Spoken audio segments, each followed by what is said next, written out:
The history of nanotechnology. First is kaning Richard Feynman.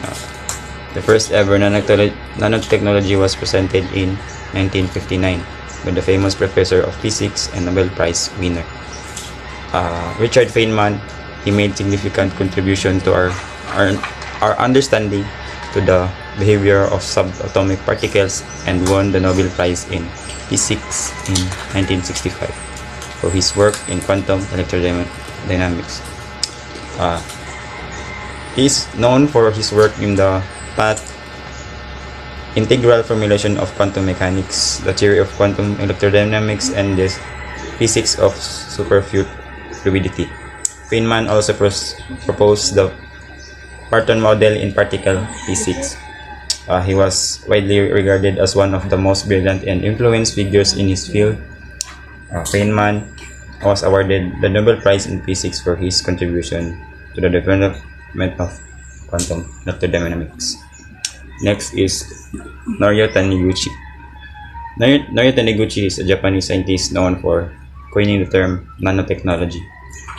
He introduced this term in 1974 conference paper to describe the precision control and manipulation of the materials at a nanometer scale.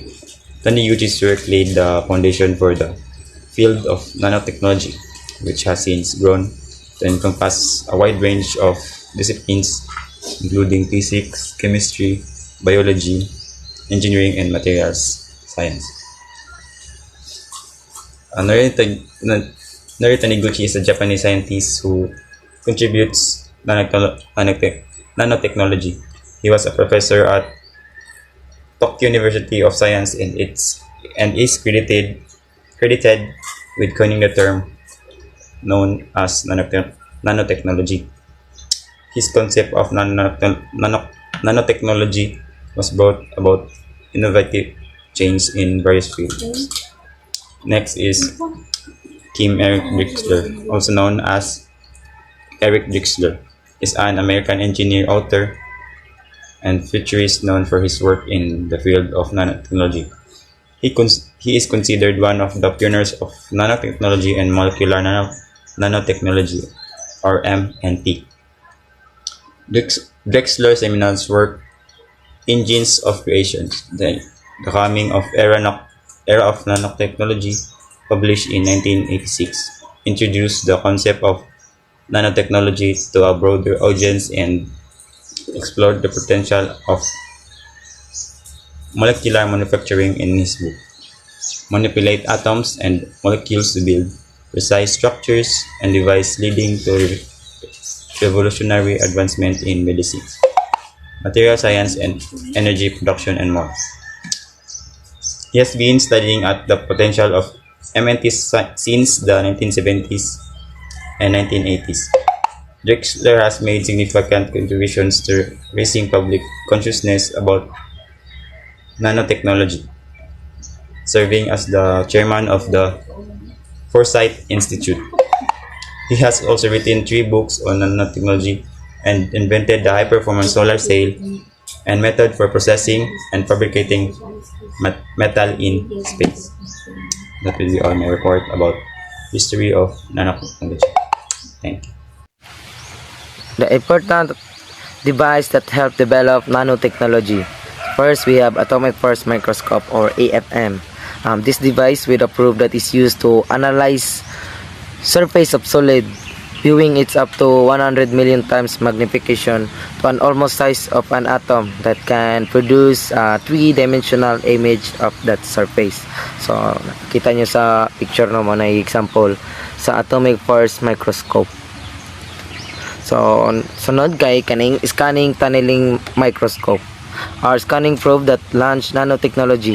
It difference from AFM is that AFM is not required its sample ability to conduct electricity. So ilang kalayaan no kay ang kaning scanning tunneling microscope sa AFM or atomic force microscope kay ang kaning scanning tunneling microscope kay gagamit siya og electricity.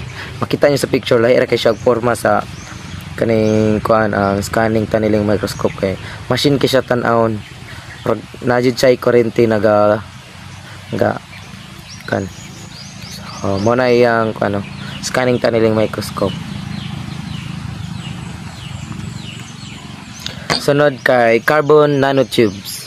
So kaning carbon nanotubes are made from one of the allotropes of carbon called fullerenes, which is known to have a cylindrical nanostructure.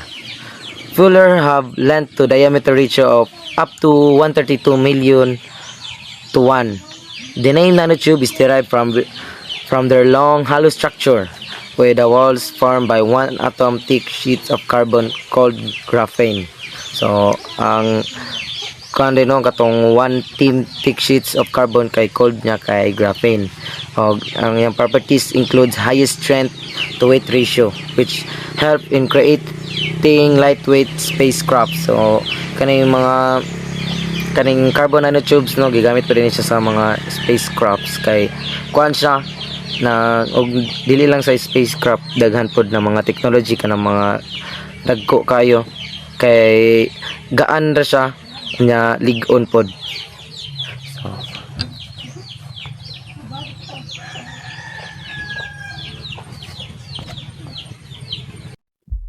Good morning, everyone. I am Jaismi M. Fernaldez, and I am the third reporter, and I will discuss about the application of nanotechnology. So the first application of nanotechnology is the nanomedicine. So let us define first what is nanomedicine. Nanomedicine is an application of nanotechnology in the field of medicine, which deals with creating tiny machines to help prevent and treat diseases of the human body. There are 13 tiny machines created by the nanomedicine in the field of nanotechnology. The first one is activity monitors. So, example sa activity monitors kay kining patient monitor nga tapad sa stethoscope. So, kining patient monitor is used to monitor heart rate, rhythm, respiratory rate, blood pressure, blood oxygen saturation. So, muna siya ang use sa patient monitor. And the second one is this stethoscope. So, kitang tanan nakailag stethoscope og ang use ani is it captures heart rate and lung sound. Next, number 2 of the tiny machines include is the chemotherapy. So, chemotherapy is a treatment that uses drugs to stop the growth of cancer cells, either by killing the cells or by stopping them from dividing. So, ang under aning chemotherapy nga equipment or tiny machine is kining infusion pump machine. Ano siya ang ginagamit to kill the cancer cells o aron dili na siya mo spread sa laing part sa lawas. Third is the pacemakers. So, these pacemakers kay nagasend siya electrical pulse to help your heart beat at a normal rate and rhythm. So, mo na iyang function or use sa pacemakers. Number 4 is the biochips. Biochips can detect cancers before symptoms develop. So, mo na siya ang use. Makadetect siya cancer before nga mugawas ang symptoms or before nga napatay mahibawaan nga symptoms sa cancer. So, ma-detect niya dayon kung nabay cancer ang tao o wala. Number 5 is the OTC test or over-the-counter test or self-test antigen. Example ani kining OTC test katong during sa pandemic kay mo ni siyang ginagamit sa katong mga na possibility nga naay COVID-19 or virus. So mo ni siya ang antigen ning ginihatag gikan sa hospital aron mahibaw-an kung positive bata or negative bata sa COVID-19. Insulin pumps. So, kining insulin pumps guys, ginagamit ni siya para sa mga adunay diabetics. So, kining insulin pumps is ginagamit ni siya kanang tube nga gamay nga naa dira sa picture kay ginasulod dira ang insulin o ginapump siya day and night sa pasulod sa body sa tao. Kay kasagaran nagagamit aning insulin pumps is kanang naay mga diabetics nga kapuya na sila nga gina-inject sila or sakitan na sila nga gina-inject sila ang tambal. So ang ginagamit is kining insulin pump. So kanang ginatawag nga catheter. So mana ingon ana ang insulin pumps nga day and night kinapumps niya ang insulin padulong sa sulod sa lawas sa tao. Number 7 is the nebulizers. So kining nebulizer is for asthma nga ang liquid nga ginabutang sa nebulizer is mahimo siyang mist or kanang aso. Og kining nebulizer ginagamit ni siya sa mga naay asthma aron makaginhawa sila og tarong. So mo na siya ang nebulizers. Number 8 is needles injectors. So kining needles injectors kay ginagamit na siya for the operation. So mo na ang ginagamit sa mga doctors. Og one of the tiny machines or equipment in the operating room. So kining needles injectors pod is ginagamit ni siya na i-inject na lang ang tambal sa lawas ug dili na inumon. Number 9 is hearing aids or hearing aids. So kining hearing aids kay ginagamit ni siya sa mga tao nga dili kay kadungog or tong mga tao nga bungol. So mo ni lang ginagamit aron makadungog sila. Number 10 is medical flow sensors.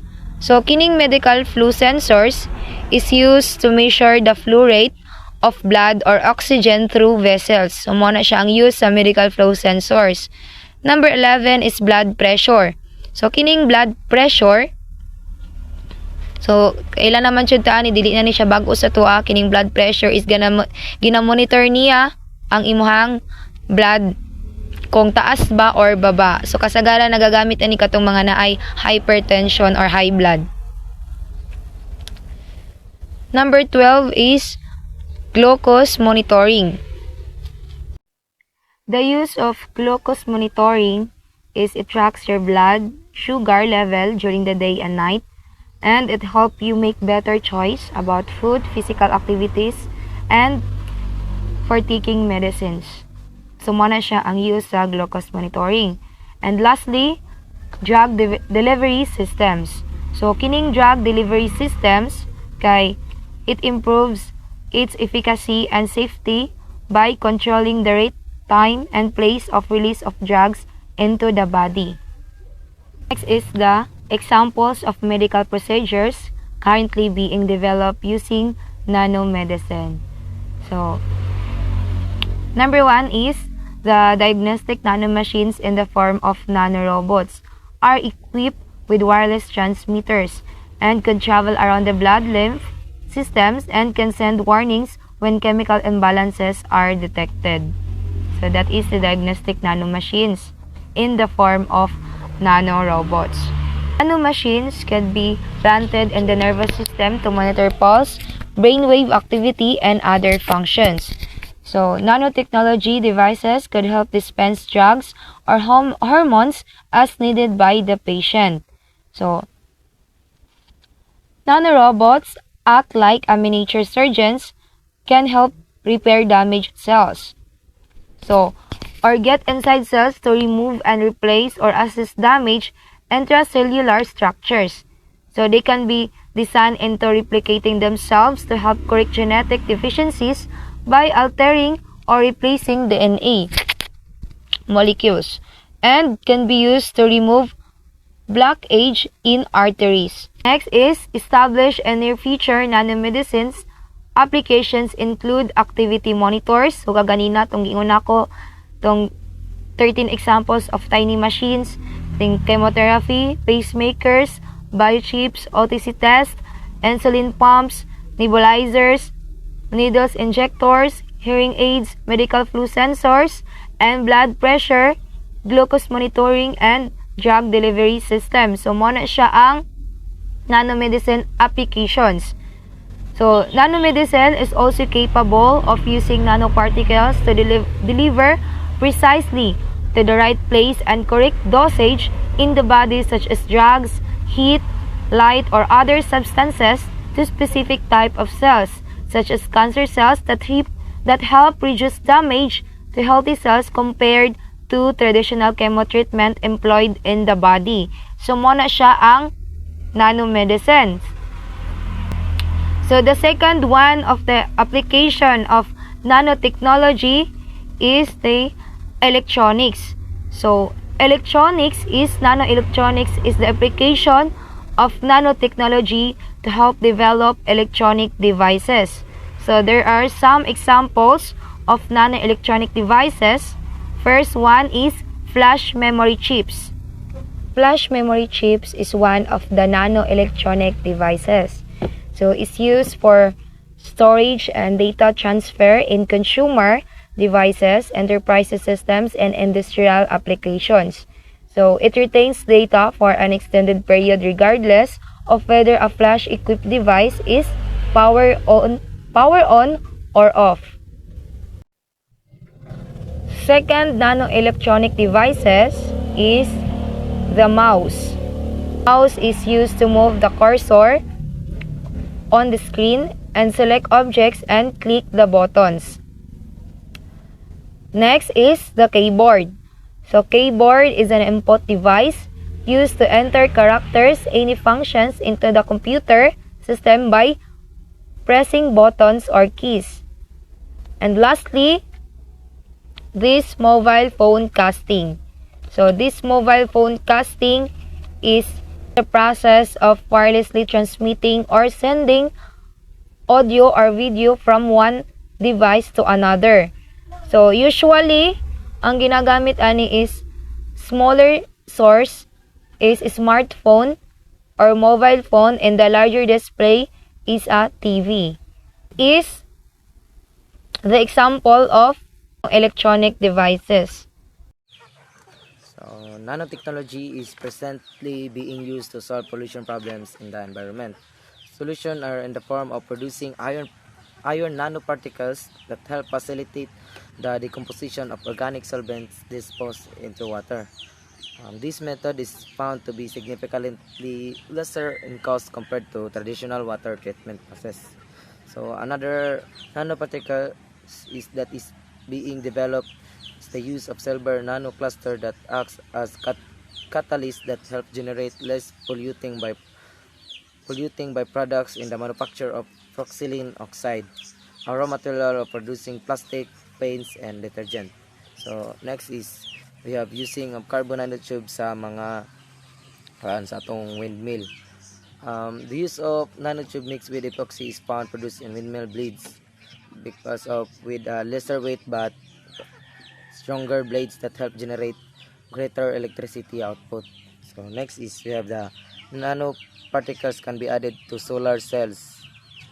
So another cost-effective nanomaterial recently discovered are solar cells that use silicon nanowire that can generate electricity at a competitive cost as compared to coal or oil. So ang kaning napoday ning kanday no nano technology ang kaning solar kaning nasay nano material kaning morning silicone nanowire. So that's all. Thank you. Good day everyone, I'm Glyza Alcazar and I'm going to continue the report. So, consumer products. So, some examples include here. So, first is the silver nanoparticles embedded in fabrics. Help destroy odor, causing bacteria, making it odor resistant. So, in consumer products, silver nanoparticles embedded in fabric, which is naa siya antimicrobial properties that help or makatabang to destroy odor-causing bacteria, making the fabric odor-resistant. So, ang silver nanoparticles nabuhat to achieve by preventing the growth of bacteria that can cause unpleasant smells, especially in clothing that is worn frequently or for long period of time. So, the nanoparticles create a cushion of air around each fiber which repels liquid and stains, allowing them to rub off the fabric. So this treatment can last for about 50 home wash cycles. Next is the skincare products that contain nanoparticles that could easily penetrate skin pore to facilitate absorption of vitamins deeper into the skin. So, nanoparticles in skincare products can indeed facilitate the absorption of vitamins and other active ingredients deeper into the skin. So, this is because of their small size, which is allows them to penetrate the skin pores more easily. So for instance, ang nanoparticles of vitamin A, also known as retinol nanoparticles, have been used or nagamit na siya in skincare products para sa ilang ability to penetrate the skin deeply and promote collagen production. Third is the lithium ion battery. So that use nanoparticle based electrode helps in powering plug-in electric cars. So lithium-ion batteries that utilize nanoparticle based on electron can significantly enhance or makatabang siya to the performance and efficiency of plug-in electric cars. So the small size or katong mga small size sa nanoparticles allows for a higher surface area which can lead to increase or mataas ang energy sa density and improve charge or discharge rate. So, makatabang ni siya to address some of the limitations of traditional lithium-ion batteries such as long charging and limited range. Fourth is the flame retardant used in coating. The foam used in furniture are using carbon nanofibers. So, carbon nanofibers are being used or ginagamit na siya in the development of flame retardant coating for polyurethane foam or PUF. So, used in furniture and mattresses. So, kani siya na carbon nanofiber film coatings have been found to outer form conventional flame retardant by at least 160% and up to 1,130% intense. So the coating, which is a club sandwich-like arrangement of thin layers containing carbon nanofibers and polymers, create a fire-resistant armor on the porous foam surface. So this approach kay naa siya potential to deliver a low flammability PUF without major changes to the foam manufacturing process, thus saving time and money. So next is the fabrics are made dirt and stain repellent by producing nanofibers which are hydrophobic. So fabric can made dirt and stain repellent by producing nanofibers that are hydrophobic or water repelling. So means ang fabrics are made dirt and stain. So these nanofibers are added to the fabric to alter its surface characteristics, making it resistant to water and stain. So ang mga small size sa nanofibers is nag-allows to cover the fabric evenly, creating a uniform barrier against liquid. So the hydrophobic nature of the nanofibers causes water and other liquids to build up and rule off the fabric. So rather than being absorbed. So this helps to keep the fabric clean and dry, even in wet or dirty conditions. So conditioner technology is used in a variety of applications, including the outer clothing, upholstery, and military uniforms.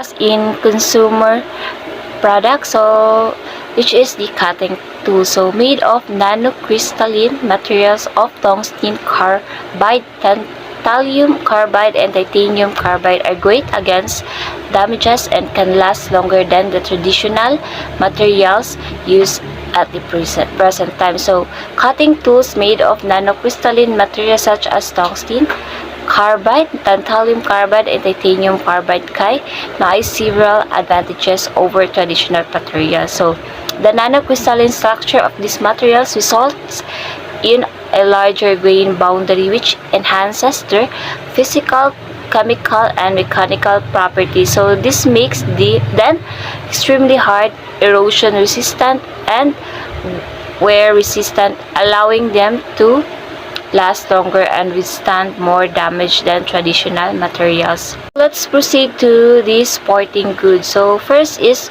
adding nanotubes to the tennis racket's frame. So adding nanotubes to the tennis racket's frame can increase the strength of the racket, which is turn enhances and control and power when hitting the ball. So ang pag-add og nanotube sa tennis racket is dako jud siyang matabang, it because tunga din makahimo siya ug mas ligon pa na tennis racket.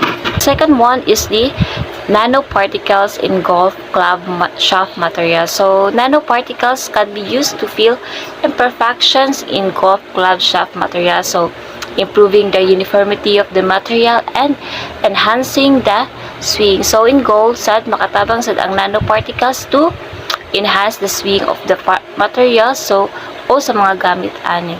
Nanoparticles in tennis balls. So nanoparticles can also be used in tennis balls to reduce the rate of air leaks, helping the balls maintain their bounce for a longer period. So means ang nanoparticles can help to reduce the rate of air leaks para ang bola ma-maintain ang bounce ani ug mas magdugay pa siya. Carbon nanotubes are used now in making bicycles. So carbon nanotubes are used in the manufacturing of bicycle to increase their strength and power, making them more durable and efficient. So nanoparticles are indeed significant or important such in sporting goods due to their unique properties and functional advantages. So they can enhance the performance of sports equipment, clothing, and facilities in various ways. For instance, nanoparticles can improve the durability, strength, and flexibility of sports materials. They can also provide advanced features like waterproofing, temperature regulation, and other resistance. So, toxicity of nanoparticles depends on their surface properties, coating, structure, size, and ability to aggregate. So, if the nanoparticles or ang nanoparticles daw have poor solubility, they can cause cancer. This is because the nanoparticles have a greater surface area to volume ratio, which increases the chemical and biological reactivity. Now let's proceed to the impact of nanotechnology to human, which is the health, national security, social interaction, cultural, economy, and the political. So the impact of nanotechnology on humans is vast and multifaceted, affecting various aspects of human life. In health, nanotechnology has the potential to revolutionize healthcare by enabling early disease detection, target drug deliveries, and personalized medicine. So nanoparticles can be designed to target specific cells or tissues, delivering drugs or diagnostic agents directly to the site of disease. So this technology can help or makatabang to improve treatment efficacy while reducing side effects. So nanotechnology can also be used to develop new medical devices such as artificial organs, biosensors, and drug delivery system. Is the national security. So nanotechnology can enhance national security by developing advanced sensors, materials, and systems for defense, homeland security applications. So the materials is magamit siya to develop lightweight, strong, and durable armor, while nanoscale sensors can detect biological or chemical threats in real time. So the nanotechnology can also be used to develop new surveillance and reconnaissance tools such as the unmanned aerial vehicles and the remote sensing system. Social interaction. So in social interaction, nanotechnology can change the way we communicate kung unsa ta makig-interact sa ubang tao and interact with each other by enabling new forms of social media, entertainment, and education. So nanotechnology can be used to develop new display technologies, such as flexible and transparent screens that can be integrated into clothing, jewelry, or other personal devices. So, ang nanotechnology can also be used to develop new forms of virtual and augmented reality, so enabling immersive experience for education, entertainment, or social interaction. Cultural. So, cultural nanotechnology can help or makatabang to preserve cultural heritage by developing new methods for conservation, so restoration and documentation of historical artifacts. So, nanomaterials can be used to stabilize and protect fragile artifacts, while nanoscale imaging and analysis of technique can reveal new details about their composition and history. So the nanotechnology can also be used to develop new forms of artistic expression, such as the nanoscale sculptures or installations. Next is the economy. So nanotechnology can drive economic growth, so by creating new industries, jobs, and products. So the nanotechnology can be used to develop new materials such as nanocomposites, coatings, or membranes na nakatabang to improve the performance and efficiency of various industries such as the automotive, aerospace, construction, or energy. So, the nanotechnology is pwede siya magamit to develop new products such as nanomedicines, nanorobots, or nanosensors that can create new markets and revenue streams. The last is the politica. So in political side, nanotechnology can raise ethical, legal, and social issues that requires policy decisions and regulation. So the nanotechnology can raise concerns about privacy, security, or safety, as nanoscale devices or materials can have unattended consequences or risks. So nanotechnology can also raise questions about intellectual property, liability, or equity, as the benefits and costs of nanotechnology can be unevenly distributed